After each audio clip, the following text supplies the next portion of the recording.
तर आज मी बनवते मूग डाळची भाकरी. त्याच्यासाठी मी रात्री हे मूगची डाळ भिजत ठेवलेली आहे. मी चांगली 2-3 पाण्याने धुवून घेईल आणि चांगली कमीत कमी रात्रभर भिजत ठेवेल. अगर तुम्हाला रात्री भिजायची आठवण नाही राहिली तर तुम्ही कमीत कमी 2 तास तरीही भिजायला ठेवायची. 2 ते अडीच तास भिजत ठेवली तरी चालेल.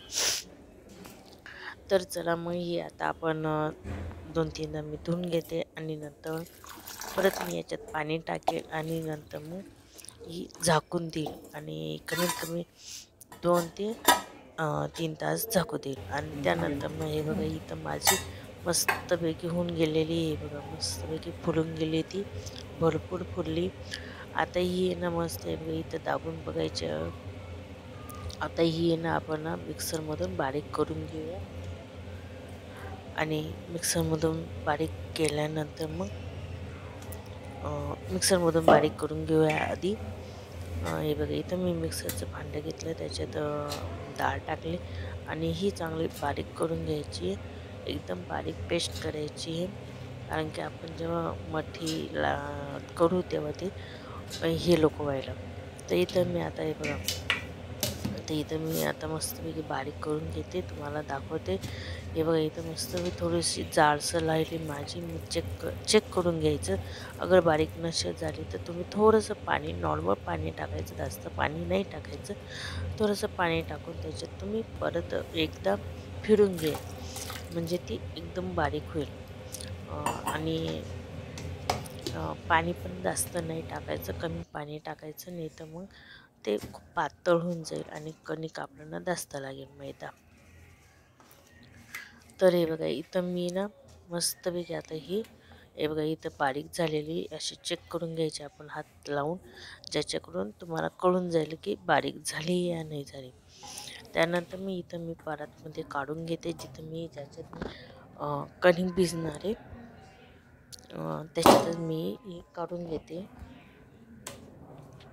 मस्तपैकी बारीक झालेलं आहे आणि अशाच पद्धतीने मी पूर्ण डाळ बारीक करून घेणार आहे. आणि चला मग बारीक करून घेऊया आपण सगळी डाळ आणि त्यानंतर मग पुरं कसं काय ते सांगते.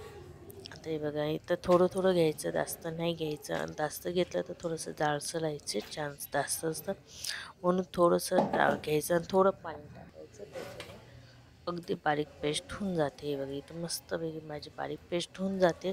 मी नॉर्मल पाणी टाकते ज्याच्याकडून आपल्याला हे लागेल. आता हे बघा इथं मी थोडं थोडं घेते आणि त्यानंतर मग थोडं थोडं घेऊन ते बारीक करून घ्यायचं.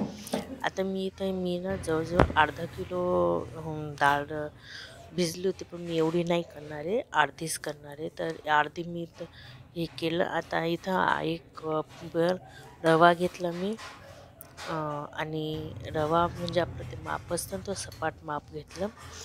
आणि त्यानंतर मग इथे बेकिंग सोडा टाकला, थोडंसं काळे तीळ, आणि त्यानंतर मग याच्यातनं जिरं टाकायचं. इथं ओवा घेतलं मी हाताने थोडंसं हे करून, ओवा भरपूर टाकायचं ज्याच्याकडून टेस्ट चांगली येते, मला माहिती आहे. आणि त्यानंतर मग इथं जिरं टाकलं आणि एक चम्मच टाकलेले जवळजवळ मी, फक्त ओवा जास्त घेतलं. त्याच्यानंतर मग ही धनिया पावडरची पेस्ट आहे, आणि त्यानंतर हिंग, आणि नंतर मग हळद आहे, हळद घेतलं. नंतर मग आपलं तिखट आपल्या चवीनुसार घ्यायचं, लाल तिखट, गरम मसाला, तुम्हाला किती तिखट हवं असं ते. मी कमी तिखटचे बनवणार म्हणून मी थोडंसं कमी एक चम्मच टाकलं, तरी 1 ते 1.5 चम्मच टाकलं. आणि त्यानंतर मग शेवटी आपलं चवीनुसार मीठ, आणि त्यानंतर मग हे, आणि त्यानंतर मग मी एका याच्यात आहे ना आता मी मैदा काढून घेईल आणि ज्याच्याकडून आणि थोडा थोडा मैदा टाकणार आहे. इथं मी थोडं अर्धा काढून घेतलं थोडंसं, मी नंतर एका प्लेटमध्ये काढून घेईल. म्हणजे आपलं जे पाणी बिलकुल टाकायचं नाही, जे आपलं ज्याच्यात आहे त्याच्यातच मिक्स करून घ्यायचं आहे, पाणी अजिबात टाकायचं नाही आहे. आणि थोडं थोडं पीठ टाकून तो एकदम घट्ट गोळा तयार करून घ्यायचा आहे. जसं आपण पोळींना कणिक भिजतो त्या पद्धतीने. हे बघा इथं मस्त आता असं पेस्ट करून घ्यायची आणि चांगली पेस्ट करायची इथं आणि भरपूर टाकायचं इथं. आता हे बघ इथं अजून थोडंसं हे मी थोडा मैदा टाकून मस्तपैकी एक चांगला डो तयार करून घेईन, गोळा करून घेईन. हे बघा मी आता थोडंसं मैदा टाकते आणि ना हे सगळं मिक्स झाल्यावर मी ना थोडंसं गरम तूप टाकलं, ज्याच्यामुळे आपले मोठी अजून कुरकुरीत येईल त्याच्यासाठी. तूप टाकून मी परत हे सगळं मिक्स करून घेईल. ॲक्च्युली मीठ आधी तूप आधी टाकायला पाहिजे, पण मी तेव्हा नाही टाकलं, आता टाकलं. म्हणजे माझे ना ते लक्षातच राहिलं नाही तूप टाकायचं, ते काही हरकत नाही, आपण नंतर टाकलं तरी चालेल. आता हे बघा हे चांगलं आता मिक्स करून घ्यायचं. आता तुम्ही जे बघू शकता कंडिशन खूप हे आहे, तर भरपूर आपल्याला मैदा लागणार आहे. तर इथे मी थोडा मैदा करून आणि मी ना अर्धा किलो डाळ भिजत ठेवली होती, पण त्याच्यातनं मी अर्धीच डाळ दळली. जवळजवळ पावशेर डाळ मी दळली, म्हणजे अर्धा पावशेरच मी डाळ दळली आणि पावशेर राहू दिली. त्याला जवळजवळ मला अर्धा किलो मैदा लागला. मैदा थोडं टाकते. तुम्ही मैद्याच्याऐवजी गव्हाचं पीठ आणि मैदा दोघं मिक्स पीठ घेऊ शकता तरीही चालेल, पण मी पूर्ण मैद्याची बनवते. पुढच्या वेळेस मी नक्की गव्हाच्याही पीठचे तुम्हाला करून नक्की दाखवते ती कशी आहे. आता इथं मी माझा एक मस्त डो तयार होऊन गेलेला आहे. त्यात मी आता थोडंसं तेल लावून चांगला चोळून घेईल, ज्याच्याकडून तो मऊ राहील आणि जास्त हे नाही होणार. आता इथं मी हा मस्त तयार करून घेईल.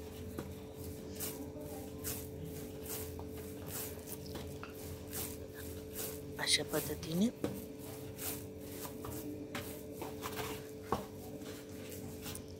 हा आता आपला इथं तयार आहे. आता हे 10 मिनटं मी ठेवून देईल साईडला, तोपर्यंत आपण दुसरं करूया. 10 मिनटं झालेले. 10 मिनटानंतर इथं तुम्ही बघू शकता अगदी मऊसर झालेलं आहे, जास्त निंबट बी नाही, जास्त आपलं सैल पण नाही, एकदम मस्त मऊ झालेलं आहे.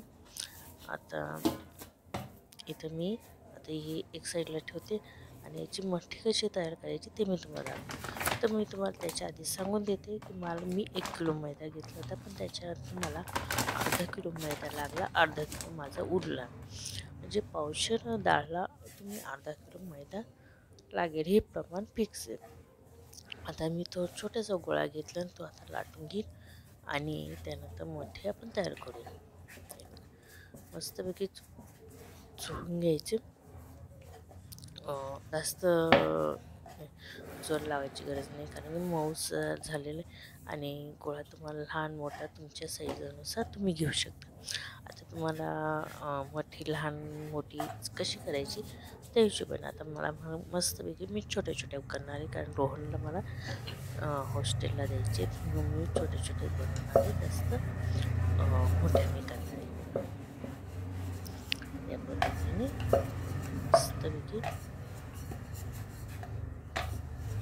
मस्तपैकी आता आणि हे बघा ते मुंगाची डाळ असल्यामुळे ते ना आपण लाटणाला चिटकेल, तर तुम्ही मध्ये कणिक किंवा मैदा असं लावून घ्यायचं, ज्याच्याकडून तुम्हाला लाटायला सोपं पडेल. कारण ते मुंगाची डाळ आहे ना ती हाताला म्हणजे लाटणाला लागू शकते. याच्यासाठी या पद्धतीने मस्तपैकी लाटून घ्यायचं.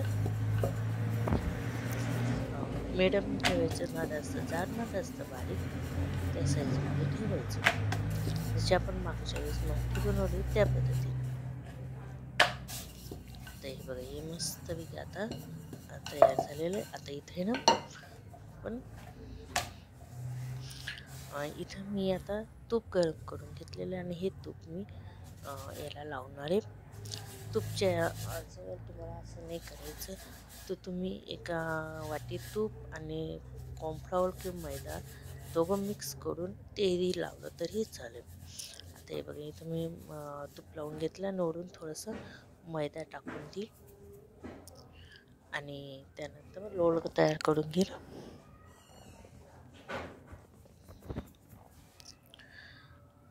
असं ह्या पद्धतीने लोळ तयार करायचं.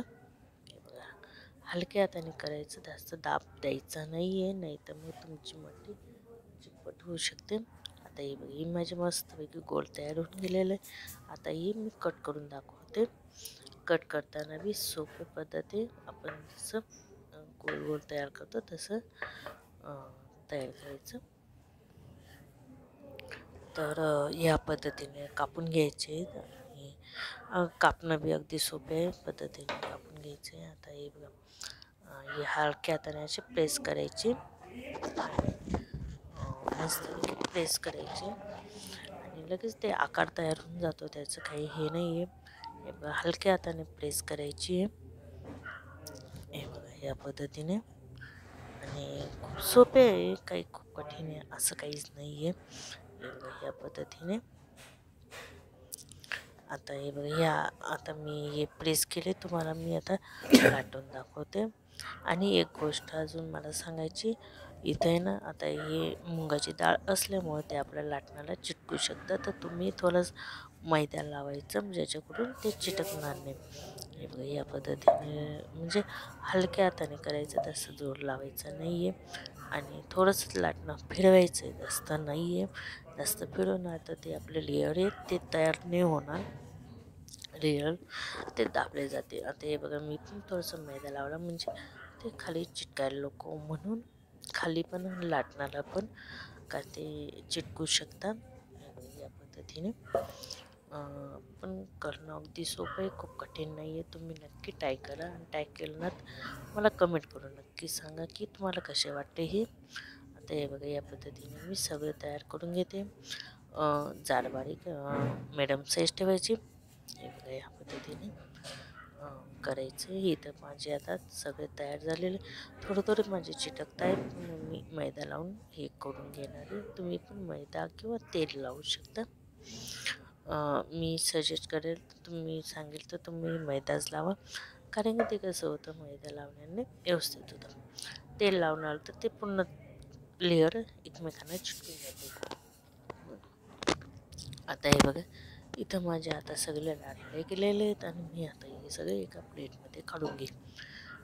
एक बघा, इथं माझे तयार झालेले, इथं आता मी सगळे एका प्लेटमध्ये काढून घेईन आणि नंतर मग अजून तुम्हाला परत मी एकदा करून दाखवते की कसे करायचे ते. ह्या पद्धतीने आता हे बघा, हे माझे तयार आहेत. आता मी परत तुम्हाला एकदा करून दाखवते. इथं मी परत पहिल्यासाठी लाटून घेतली, तूप लावलं आणि थोडंसं त्याच्यावर मैदा टाकला. हे बघा, ह्या पद्धतीने तूप लावायचं आणि त्याच्यानंतर मग त्याच्यावर मैदा टाकायचा, जसं तुम्ही पहिले तसं.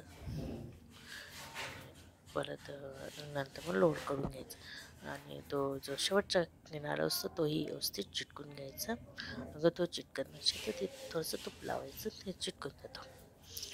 आता हे लोड करायचं. लोड पण करताना हलक्या हाताने करायचं, जास्त जोर द्यायचं नाही, नाही तर मग तुमचं ते लेअर तुटू शकतात. या पद्धतीने आता या पद्धतीने मी तुम्हाला करून दाखवते. मस्तपैकी झाले की नाही. आता म्हणजे आता मी ते कट करून दाखवणार. माझे लेअर कट करून घेतले आणि ते आता मी लाटून दाखवते. प्रेस करायचं, हलक्या हाताने प्रेस करायचं, जास्त जोर नाही द्यायचं. आणि एक अगर चिटकत असेल तर तूपला मैदा लावायचं. आता हे बघा, या पद्धतीने लाटून घ्यायचे बाकीचे पण त्याच पद्धतीने सगळे लाटायचे. आणि हे बघा, मस्त आता बघा, मी काही मोठे घेतले, काही मोठी लहान मोठी साईज घेतली, तो सगळे करून पातले कारण की लहान मोठी साईज सगळे केले ना खूप छान येतात. तुम्ही तुमच्या साईजनुसार तुम्ही करू शकता. मी लहान मोठे मुद्दाम घेतले कारण की तुम्हालाही मी दाखवणार होते की लहान मोठी सगळे साईज कशी म्हणजे करायची. ते मी तर माझं तर लटकायला लागले. पोळपाटी माझा खूप खराब झाला कारण ते खूप खाली लागत होतं म्हणून. तर हे इथं मस्त पैकी आता मी माझे करून घेते. छान झाले, खूप सुंदर झालेले. तुम्ही नक्की ट्राय करून बघा.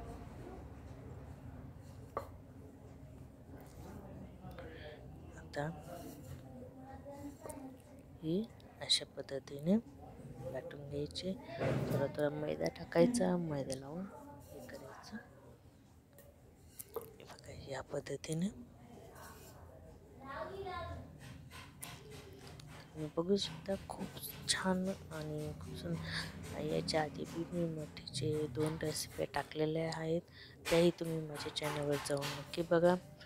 आणि ते माझे चॅनल ऑलरेडी 2 प्रकारचे आहेत. वेगवेगळे मठ्या या भरपूर प्रकारच्या बनवता येतात, त्याही तुम्ही ट्राय करून बघा. तर हे बघा इथं मी आता हे सगळे काढून घेते आणि मस्तपैकी हे आपले तयार आहेत. आणि तळण्याकरता बी आता मी इथं एक प्लेटमध्ये काढून घेते आणि नंतर मग परत अजून दुसरे करेल आणि ते तुम्हाला दाखवते की माझे टोटली किती झाले. टोटली माझे ना एवढे झाले. बघा इथं परातीमध्ये पण आहेत आणि इथं प्लेटमध्ये पण आहेत आणि एकदम खूप छान झाले. हे बघा इथं आता मी हे तळायला ठेवते. तर मग ना तुम्हाला अजून एक गोष्ट सांगायची होती. हे बघा इथं ना आता ना माझ्याकडे एक गोष्ट राहिली. ते ना होल पाडून घ्यायचे, म्हणजे काट्याने थोडेसे टोचून घ्यायचे ज्याच्यामध्ये ते फुटणार नाही आणि कुरकुरीत येतील, मऊ पडणार नाही त्याच्यासाठी. आणि मी एक तेल गरम करायला हे आधीच करायला पाहिजे होतं, पण मग ते माझ्याकडनं राहिलं. पण नंतर चला तेल गरम होते तर आपण करून घेऊ. तर मग तेल गरम होते हे मी करून घेते. या पद्धतीने काटे मारून घ्यायचे ज्याच्यामध्ये जास्त पुरणार नाही त्याच्यासाठी. या पद्धतीने आता इथं माझं तेल गरम झालेलं आहे आणि तेल मस्तपैकी चेक करून घेऊया आपण. चांगलं तेल गरम झालेलं आहे, मस्तपैकी तेल गरम झालेलं आहे. आता ते काढून घेईल आणि केकमध्ये टाकून तळून घ्यायचे मस्तपैकी. तर मी केक टाकून मस्तपैकी तळून घेते. मस्तपैकी गोल्डन फ्राय होईपर्यंत आणि मला वाटतं गरम झालं की बघून घेते. मस्तपैकी गोल्डन फ्राय होतपर्यंत ते तळायचे. टायमिंगला ते तळायला वेळ लागत नाही आणि गॅस मिडियम ठेवायचं. तर पूर्ण करायचं असं लाल होते.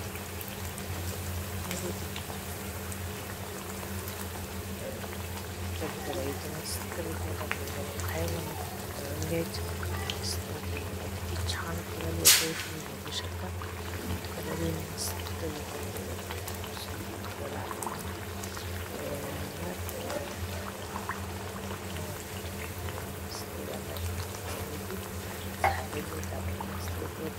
कलर किती छान येतो तुम्ही बघू शकता.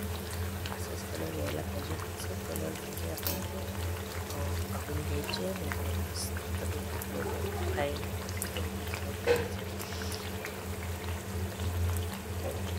तुम्हाला अजून एक गोष्ट सांगायची होती. तुम्हाला एक कमेंट आली होती की तुम्ही हिंदीमध्ये का हिंदीमध्ये करा. सॉरी, हिंदी मला जास्त येत नाही. हिंदी आमच्याकडे जास्त बोललं जातं. महाराष्ट्राची आणि महाराष्ट्रामध्ये हिंदी नाही बोलली जाते, मराठी बोलली जाते. आणि हिंदी बोलायला काही हरकत नाही, पण मग एक शब्द हिंदी एक शब्द मराठी होईल म्हणून पूर्ण मराठीतच करते. हिंदी काय करत पण मग तरी मी हिंदीमध्ये करायचं. तुमची कमेंट नक्की करायचा प्रयत्न करेन. हिंदीमध्ये मी पूर्ण करायचा प्रयत्न करेन, पण जास्त माझी मराठी जी हिंदी नाही येत असते. तर आता हे तळून घेऊया. तर मी दुसरं घेतलं,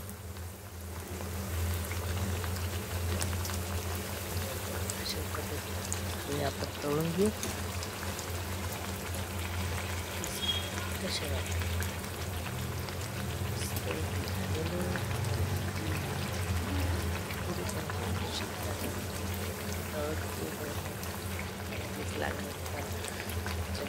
खूप आवडते.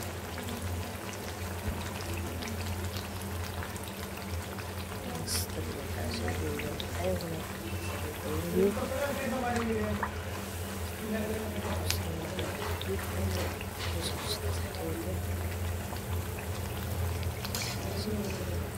तो नेहमी छोटी कढई घेतली, थोडीच तळता येत होते. सगळे तळून घेणारे आणि सुंदर वाटले.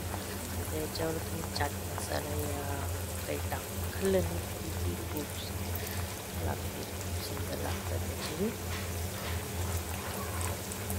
तरी अशा पद्धतीने सगळे आपण तळून घेऊया. काय करायचं खाली ठेवून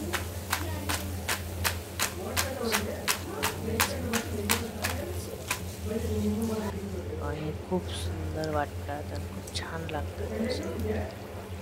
या अशा पद्धतीने आपण हे सगळं करून घेऊया. आणि तुम्हाला माझी ही रेसिपी कशी वाटली मला कमेंट करून नक्की सांगा. तुम्हाला माझ्या रेसिपी कशा वाटल्या मला कमेंट करून नक्की सांगा. काय करत असेल ते बी मला कमेंट करून नक्की सांगा. आणि कोणत्या रेसिपी बघायची असेल तेही मला नक्की सांगा. मी तुमच्यासाठी नवीन रेसिपी नक्की प्रयत्न करेन आणि तुमची कमेंट करायची नक्की प्रयत्न करेन. चला मग अशा पद्धतीने आपण सगळे तळून घेऊया, टेस्ट करूया, खाऊया.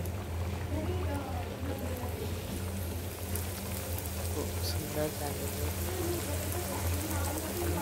तर माझी मूग डाळची मोठी रेसिपी तुम्हाला कशी वाटली मला कमेंट करून नक्की सांगा. आवडले असेल तर लाईक, शेअर आणि माझे चॅनल सबस्क्राईब नक्की करा.